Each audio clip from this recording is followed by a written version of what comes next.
Focus Learn on from that. Don't focus on that wound. Focus on The what's growth. thriving.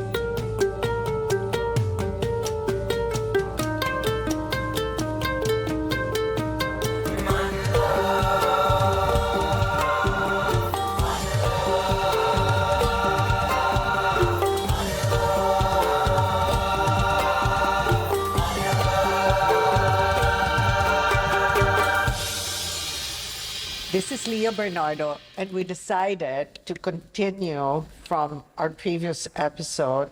So bear with us because this is a really good story. Edna started sharing it when we stopped rolling. So we're rolling the cameras again because I want to capture that. So just a recap, no? We Just a recap from what we just talked about.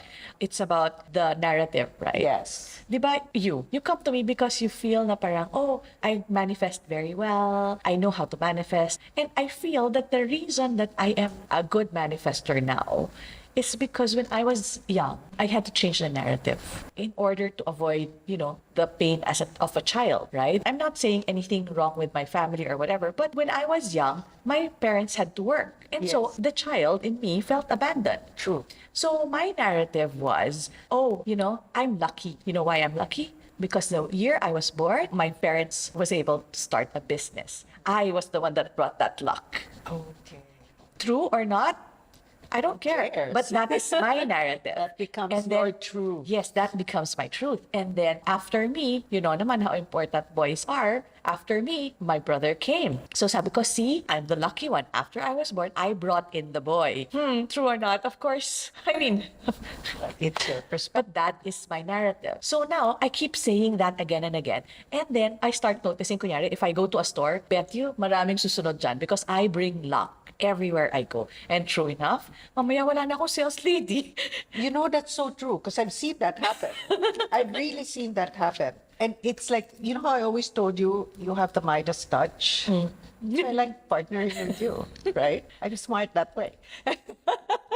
But that's exactly how I perceive you. It's that because- everything works in your favor because you created it. I created it, shift it, and then your energy shifts. I was telling you about this client, right? After that, he shifted. He's like, oh my gosh, the anger, the resentment Disappeared. towards the parents disappeared. And the self-worth increased. Yes. And the thing is, you have to remember, everything is just a narrative, right? It's what you tell yourself, what you believe to be true. Yeah. And folks, that's exactly self-worth. You can't expect people outside of you to create that self-worth within you. It's the story you're telling yourself about yourself. Exactly. And flip the narrative. And the thing is, di ba, yung mga, like, if you're depressed, if you're sad, or if you feel that you're always wrong, shift the narrative. You're not always wrong. It doesn't mean just because you're right, doesn't mean the other person is wrong. Yes. You can all both be right. Because your truth is your truth. Yes. And respect that the other person is coming from their truth Yes. as well. Exactly. So the question to ask is not what is that person's truth, but What is my truth? make your truth in support of you.